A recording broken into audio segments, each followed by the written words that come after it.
Hello everyone, it's me Anu. Welcome to my daily blog Ladakh day 3।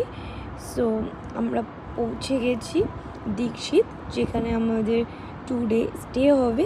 এটা শায়ক camp. ক্যাম্পগুলো eco friendly and সৌরশক্তি reserve করে রেখে দিনের বেলা, রাত্রেবেলা সেটাকে ব্যবহার করা হয়। এটা রাত্রের ভিউ, জাস্ট অসাধারণ view. HCC main road, main entrance.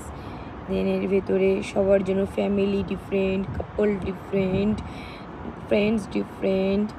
দেন ওখান থেকে ওরা ডিনার শেষে বনফায়ারের অ্যারেঞ্জমেন্ট করেছিল, যেখানে কিনা খুবই ঠান্ডা আর প্রত্যেকটা মানুষ এনজয় করেছিল। তারপর আমরা গুটি গুটি পায়ে বেরিয়ে গেলাম। ওখানে লোকাল মার্কেট, আর্টিস্টিয়ান মার্কেট, ওখানের লোকেরাই বলে, মেবি প্রোনাউন্সিয়েশন ইজ ডিফারেন্ট। ওখানে অনেক শপ আছে এবং ডিফারেন্ট কুইজিন এর টেস্ট আমরা ওখানে নিতে পারি। তারপর ওখানে ডেলি বেসিস কনসার্ট হয়।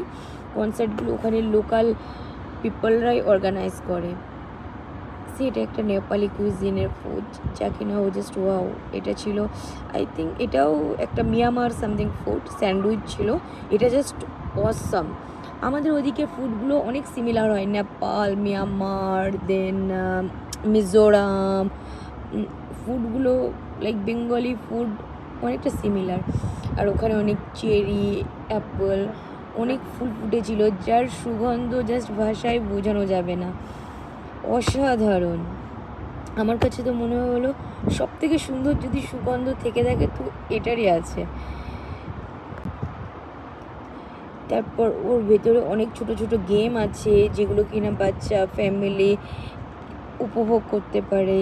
তারপর দোলনা আছে, দোলনাগুলো খুব সুন্দরভাবে অ্যারেঞ্জ করা। ডাইনিংয়ের জন্য যে চেয়ার টেবিল, জাস্ট খুবই অসাধারণ।